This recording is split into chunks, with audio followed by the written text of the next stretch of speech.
श्लो दुर्गा मैया की जय।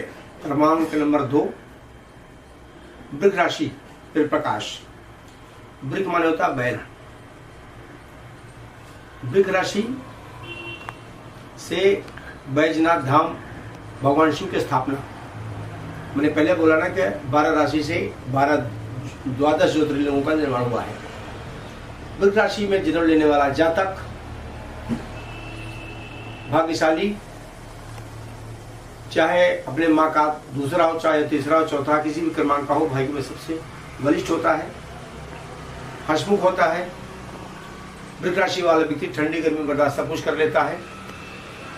पढ़ाई लिखाई में बहुत अच्छा नहीं होता, मध्यम श्रेणी का होता है, पर उसका जिस दिन से वह 35 से 36 वर्ष की उम्र को प्राप्त करता है तो वह राजयोग को भोगता है। कम संतान वाला होता है। दूसरी बात, वृक राशि वाला व्यक्ति पानी खूब पीता है, स्नान में खूब करता है, उसे व्हाइट चीज पसंद है, चावल, चीनी, दूध, दही, व्हाइट कपड़े। और आप ध्यान रखें, लिखा है परिश्रमी च दरिद्रश्चैव मद्यपी च सतीश्चैव तपस्या च धन्यश्चैव। जो परिश्रम करेगा कभी दरिद्र नहीं हो सकता। जो नारियां मदिरा पान करती हैं या कि सिगरेट या सुल्फा लेती है, उनके अंदर कभी सत्यत्व नहीं आ सकता। जो व्यक्ति ब्राह्मण हो, क्षत्रिय हो, वैश्य और शूद्र, कोई भी जितना तपस्या करेगा तो वह धनवान कभी नहीं हो सकता। गीता में उठा के देख लीजिए कि कर्मण्येवाधिकारस्ते मा फलेषु कदाचन अभ्युत्थानं धर्मस्य तदात्मानं सृजाम्यहम्। कर्म करोगे तो फल मिलेगा। अच्छे अच्छे विद्वान बोलते हैं कि ये राशि इस पे जा रही है, धन की वर्षा होगी, इस राशि इस पे जा रही है, धन की वर्षा होगी, कुछ नहीं होगा। कर्म करेंगे तो आपके फल की वर्षा होगी, अन्यत्र कुछ नहीं होगा। पूर्व जन्म सुचा नारी, पूर्व जन्म सुधनम, अपूर्व जन्म सुचा विद्या, अग्रे अग्रे धावत। ध्यान दीजिएगा, जिसमें व्यक्ति अपने माँ के पेट में आता है उसमें आपके कर्मानुसार विधि वहाँ फोटो लगा दिया जाता है अस्कंद गुप्त के मंदिर में कि ऐसा आपका कर्म है, या आपके माता पिता होंगे, आपके पुत्र होगा, पत्नी होगी। उसी प्रकार से आपके कर्मानुसार आपको माता पिता, पुत्र और पत्नी आदि सब संस्कार मिलते हैं।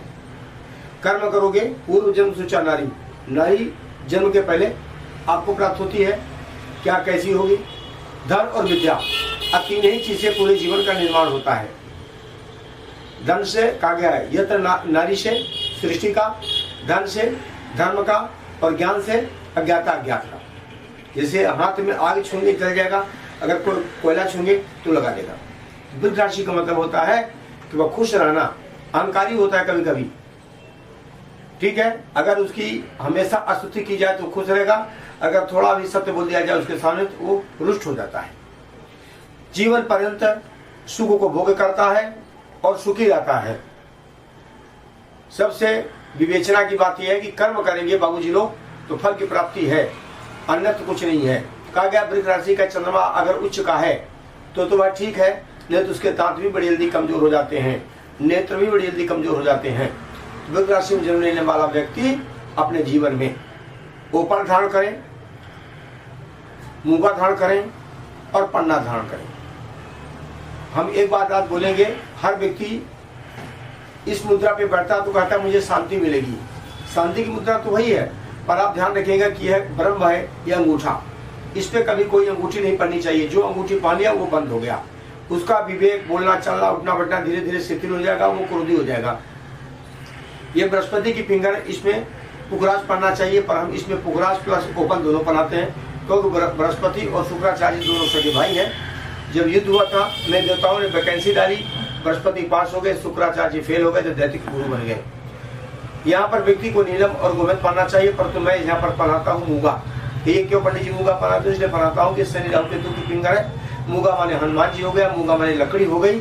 अगर यहाँ मूंगा पहनोगे तो किसी भी प्रकार के आपके जीवन में भय, बीपी और किसी से भ्रम या आजकल के तंत्र मंत्र से आपकी सुरक्षा होगी। यहाँ पर लोग माणिक और पन्ना मूंगा पहनते हैं, तो अब जाइए माणिक पहनते हो तो सूर्य की फिंगर हुई ना, तो अब आप पर पहनोगे तो मूंगा पहनोगे तो सूर्य तब नहीं जाएगा, क्योंकि बचपन में हनुमान जी ने सूर्य को ग्रहण कर लिया था। तो कभी भी मूंगा यहाँ ना पहना जाए, पर लाख लोगों में सबका मूंगा यही होगा, एक का जो मूंगा यहाँ होगा वो मेरा यजमान होगा। क्या करिए। दूसरी बात हो गई कि मुद्रा किसकी हो गई? ज्ञान की। जैसे ये है एंटीना, ये कोई पंटाई नहीं है, जब कोई आजकल दिल्ली में टीका लगाते हैं पूरी धरती में तो सब लोग अपना सर पकड़ते हैं।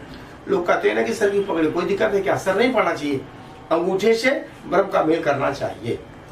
मंदिर में जाते हैं आप, जल पीते हैं, जल पी करके हर व्यक्ति सर पे लगा लेता है, कृपया ऐसा न करें। आप अपवित्र हो जाएंगे, कहीं जाने का नंबर आएगा मंदिर आदि में तो आप अपवित्र रहेंगे तो कोई फल की प्राप्ति आपको नहीं होगी। वृक्क राशि माने कि कर्म करोगे तो फल मिलेगा, चंद्रमा किसी राशि पे प्रवेश करेगी तो उससे फल नहीं मिलेगा। हाँ, वृक्क राशि तो वहीं से वृक्क राशि वाले व्यक्ति को वस्त्र व्हाइट होना चाहिए। अगर जो व्यक्ति अपने घर में बाथरूम की सफाई करेगा, शुक्रवार को चेहरे में दूध लगा के स्नान करेगा, बुधवार को चेहरे में दूध लगा के स्नान करेगा, बुधवार और शुक्रवार को बाथरूम साफ करेगा, शनिवार को जो खिचड़ी घर में खाएगा वह जीवन पर तो सुखी रहेगा। वृक्क राशि वाले व्यक्ति को शांति पसंद है, थोड़ा आलसी होता है, बैठ गया उठने में दिक्कत होती है। अगर वह कर्म करता है तो हर प्रकार से सुख शांति समृद्धि को प्राप्त होगा। इसमें नवरात्रि के अष्टम दिवस है, माँ कात्यायनी का पूजन चल रहा है। 24 तारीख को सोमवार को महानवमी का हवन पूजन पाठ माँ सेवा का समापन। सबसे निवेदन है कि कृपया आप पूजा करने के बाद कभी भी आप लोग अपने घर का नारियल का छिलका, फूल माला, जवारा जल में न प्रवाहित करें, उसे अपने नजदीक पार्क में गड्ढा खोद के मिट्टी में दबा दें। दूसरी बात होगी अपने घर की कोई भी मूर्ति, पहली बात मूर्ति आप लोग अष्ट धातु को, सप्त धातु को लाइए। अष्ट धातु कहते हैं, अष्ट धातु को लाइए, पर तो ध्यान दीजिएगा अष्ट धातु होती ही नहीं है। 7 धातु को मिलकर के 8वें धातु का नाम दिया गया है। 8 धातु कभी नहीं होती। कोई भी मुझे फोन पे या कभी भी बता सकता है। मूर्ति रखिए, इससे बड़ी नहीं होनी चाहिए आपके घर के अंदर। आजकल शिखा पूछ रहे कि मंदिर में शिखा होना चाहिए, गुंबज कहते होना चाहिए। दूसरी बात हो गई, जल में कुछ न प्रवाहित करें। हमारे को समर्थन दीजिए कि जो जल दिल्ली हरियाणा से आ रहा है, आ करके दिल्ली को प्रवेश करके सेक्टर बवाना से होते हुए सेक्टर 16 या दिल्ली में पूरी में वो मिलता है पीने के लिए, उसमें इतना प्रदूषण है। दिल्ली सरकार से, केंद्र सरकार से मेरा निवेदन है, सबसे मेरा समर्थन है कि उस जल को आप लोग इतना प्रचार प्रसार करें कि केंद्र सरकार उसको स्वयं उसको अंडरग्राउंड कर दे। क्योंकि बवाना के बाद उसकी दशा देखे तो लगता है कि भगवान कभी दिल्ली के जल पीने की इच्छा ना हो। आजकल हर व्यक्ति रोगी हो रहा है केवल जल की वजह से। सरकार सब कुछ काम अच्छा कर रही है, पर उससे निवेदन है कि हरियाणा में जैसे प्रवेश करता दिल्ली में पूरे जल को अंडरग्राउंड करके यहाँ पर मेरे हाथ में ला करके सबको पीने को थे। अगर खुला जल रहेगा तो हमारी दिल्ली की जनता जो जल को पिएगा तो रोगी होता जाएगा। पहला सुख है निरोगी काया, दूसरा सुख है घर में माया, तीसरा सुख है कुलवंती नारी।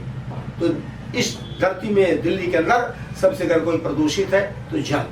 कभी भी किसी नेता का इस पे ध्यान नहीं जाता है। नेताओं का ध्यान जाता है अपने परिवार कुटुंब की रक्षा करने के लिए, जनता समाज की रक्षा करने का ध्यान नहीं है। अधिकारी जो चयनित होते हैं वो भी ध्यान नहीं देते हैं, केवल कागज पे फर्रा मारे, अपना काम किए और दिन रात करके अपना समय को गुजार लिए। यही बोल करके मैं वाणी को विराम देना चाहता हूँ। आज से राम राम।